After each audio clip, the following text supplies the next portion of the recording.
Hey, what's going on, everyone? This is Chris from Strategy Beam, and today we're going to look at some proven, no BS SEO copywriting tips that I use for my clients, and you can use these tips for your small business or startup and see immediate results. So let's jump into it. The first thing we always want to remember is to write for humans and then optimize for robots. I think a lot of SEO copywriters, marketers, business owners always think about how to game the system and how to manipulate algorithms. But when it comes down to it, great content has to benefit your readers. This is because readers give you money, Google doesn't. So the only way to make great content is to think about how your content is being consumed. This includes who, what, when, where, and why. Who breaks down the segments about who's looking for your content: men, women, age, demographics, things of that nature. What are they looking for? As in, what is their specific question? What's their need? What's their goals? When are they looking for this? This really dives into seasonality. We looked at seasonal SEO factors, how to discover, optimize, and publish content in a previous video, so go ahead and take a look at that if you need to. Where are they? Not only geographic, but also are they on the go? Are they looking at your content on mobile devices? And if so, how do you optimize that content for that consumption? And then why? This is really the big question, because user intent is the most important thing when it comes to SEO. Why are people looking for your product or service? You need to really understand all 5 of these components in order to make great content. And the only way to do that is by focusing on your reader. So you always want to focus on your reader, then help robots understand your content with SEO.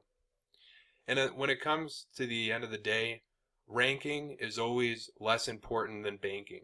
It's great to be number 1 on Google for a search term, but if you're only driving unqualified traffic to your site and not making conversions, then all of your SEO efforts are kind of for waste. So always bank before you think about how to rank. One way that you could create great content and really boost your sales and drive qualified leads is by using related terms in your content. Algorithms have become very sophisticated. In fact, Google hires thousands of psychologists and engineers to really see how to align what people are searching for, their needs, and then how to get them to the right content. This is because it's in Google's best interest to always drive people to their search engine instead of the same consumer going to Facebook, going to Yelp, going to Twitter, things like that. So in order to get your content found by Google, you can leverage LSI keywords. This stands for latent semantic indexing, and use those keywords in content. The best way that I could think of LSI keywords is whenever you go to Amazon and if you type in running shoes, you'll notice that running socks, running shorts, running books, other things like that also appear. This is a type of LSI keyword algorithm in work because in this case, Amazon knows that people who buy running shoes also might be looking for running socks. So think about it in the same way with your content. And also use keyword variations. Don't use the same keyword everywhere in your content and across your website, because Google's going to notice that pattern and penalize you for it, but also you're not getting a wide enough footprint. So what LSI keywords and keyword variations do is that it improves your keyword footprint, kind of like a snowshoe, the imprint of a snowshoe in snow compared to a boot print, but we're also trying to get deep so that Google understands that we are the go-to source for the answers that we're trying to communicate in our content. So this is an example of LSI keywords. I like to use LSI Graph. It's a free tool that you can use. And let's just say we're running a site about running shoes. I put in best running shoes in LSI Graph, and then in about 2 seconds it retrieves a bunch of LSI keywords that I could think about using in my content. So for example, instead of just best running shoes, I could write a post and optimize for best running shoes for men, best stability running shoes for whatever the year is, top 10 running shoes for year, men running shoes, top athletic shoes. There's a number of ways that you can go about this, And this just in turn will make you have a larger keyword footprint. And also by using these different LSI keywords with LSI Graph, you're able to have a deeper connection with your audience. And that's what Google's looking for if you want to get ranked. So now getting off of the keywords, let's look at how length and quality impact your content. To rank, you got to run. There's really just no way around it. If you want to get on the first page of Google, you have to make consistent content that's valuable and relevant to your audience. But that content also has to be pretty long. There's a number of studies that have shown that the average page one content on Google is over 2,000 words. While this isn't a strong and fast rule, it is a general rule of thumb. So the longer your content, the better you're going to rank. And this is for a number of reasons. The most obvious one is that longer content gives you a bigger canvas that you can work with and write content, include LSI keywords, include keyword variation, answer questions, provide relevant content to your audience, and Google likes that. And as a result, in-depth content that's longer tends to get more links, and it tends to rank better. Go about this by expanding on important points. Think about what your customers need. Going back to the first point, what are they looking for? What are they searching for? What are their problems? How does your product or service address their needs? And by expanding on those important points, you're going to naturally make your content longer. And as a result, you're going to rank better, you're going to get more links. So always think about how to provide value and insight, and length will follow.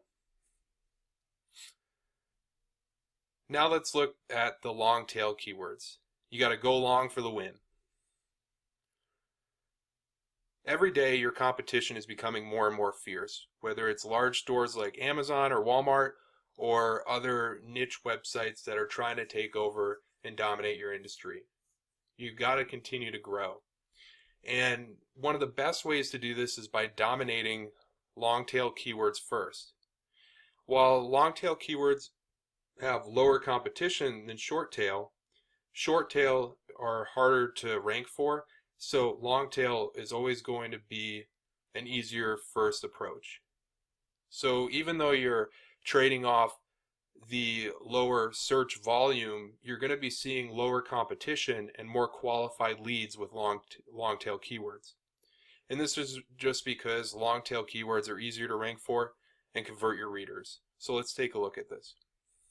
Here I just have a list of of a short tail keyword, Nike shoes, and this one is pretty hard to rank for. But if I wanted to still go for Nike shoes, I could start thinking about how to improve my keyword footprint by using long tail keywords. For example, Nike basketball shoes for men, women Nike running shoes winter, and Jordan basketball shoes Nike. These are just examples, but as you can see, these different long tail keywords still are associated with Nike shoes, but they're very specific and they take into consideration the who, what, when, where, and why of my consumer. They're going to be a little bit easier to rank for, and also they're going to bring in more qualified traffic. The last part we want to look at are answering questions. And answers are valuable, and people are looking for questions every time they go to Google and they type in a search query. So it's your job as a marketer, SEO, business owner to answer questions so people can see that they could trust you and that they should buy from you. Customers use questions in search queries. Best Chinese food. They're actually asking, where's the best Chinese food near me? Nike running shoes. Flat feet means I have flat feet. What's the best Nike running shoe for me? And if you use exact match questions in your content, it's going to allow Google to understand that your content is highly valuable to the needs of their audience. And since this is part of Google's business plan, they're going to connect the dots and rank your content higher. So I always like to use exact match keywords and exact match questions in my H2 and H3 parts of my content, not just on my FAQ pages. And as a result, you're going to be able to deliver credible answers to your customers, so they're going to continue to come back to you as a leading source and thought leader. And this also, as a result, leads to relevant and valuable content with quality baked in. So you're not even trying to manipulate anything.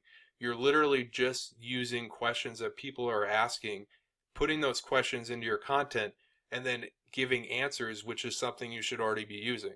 So pro tip here, go ahead and use actual questions that people are asking in your content and answer those questions.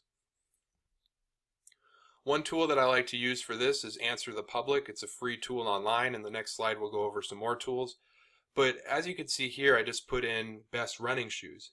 And you can see what's the best running shoes for flat feet, shin splints, high arches, bad knees, all these other words that really qualify the needs of a consumer. And if I were running a running blog, I would want to use these as a go-to source to not only answer within my content, but this is also great ideas for articles and other content for your website. So just look at the who, what, when, where, and why of your consumer, and then look at the questions that they're using and that they're asking in Google to really help guide you with your content creation. And as promised, here's some more tools that you can use. SEMrush is a great way to find actual questions that people are using. They have some free tools. You just have to sign up.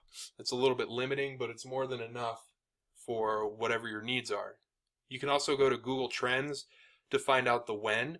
When people are looking for specific search terms, and this is a way that you can integrate seasonal SEO into your content marketing. We looked at LSI Graph. It's a free tool. And then also Answer the Public, which we looked at in the previous slide. And this is a great way to find specific questions that people are looking for based on a seed or a core set of keywords. So there you have it, guys. We just looked over some actionable no BS tips for great copywriting that you can use today for your small business or startup. Please go ahead and leave a like, comment, and subscribe on the video. Also share it with your friends because it helps us out a lot. And until we talk again, guys, thanks a lot for your time, and we'll see you soon.